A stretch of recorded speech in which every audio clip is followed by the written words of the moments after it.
There are various possible explanations for the Pentagon's refusal to accept that connection, but one of the most compelling is certainly budgetary. To cite just two examples, soldiers often resort to self-medication when they are denied or discouraged from treatment, and that is commonly used to justify a dishonorable discharge, and that means that a soldier will be deprived of health care benefits.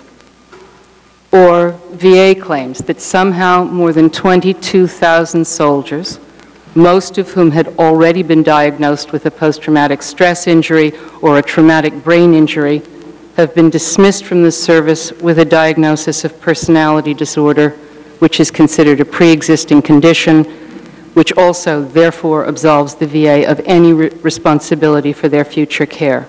Such cynical cost-saving measures are devastating to the lives of soldiers and their families. There is currently no cure for post-traumatic stress injuries.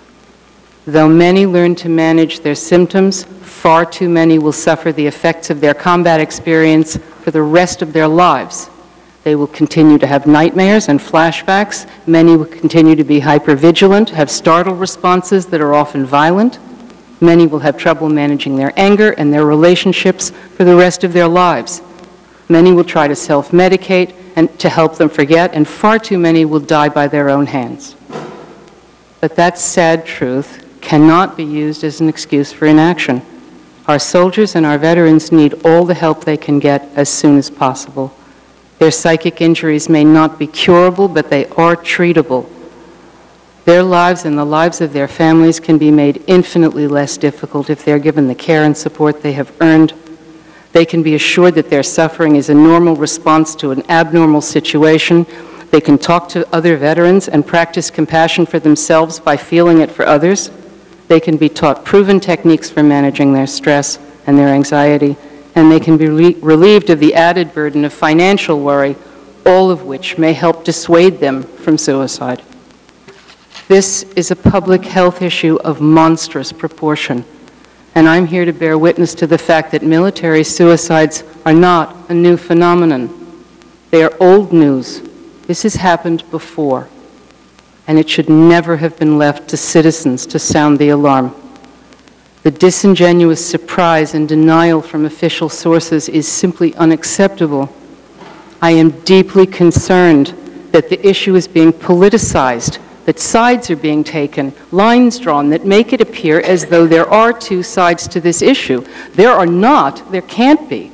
These are our soldiers, our veterans. They are also our husbands, our wives, our parents, and our children, and they are dying by the thousands. I'm grateful to CBS News that they have finally given us some solid numbers. 6,256 veteran suicides in 1 year. Those numbers are astonishing. They cannot be justified or ignored.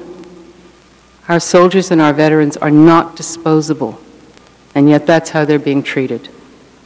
More than 6,256 veteran suicides a year, and each one of those numbers represents an individual, beloved face and a life-shattering experience. I know that Daniel came back from Vietnam with an injury that finally and directly caused his death. I believe that he decided that he deserved to die because he had suffered too little, or that he wanted to die because he had suffered too much.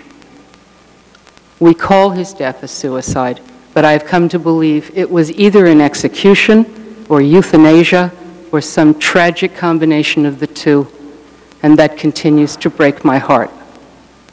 I'm grateful to this committee for holding these hearings. May only good come from your efforts. Thank you.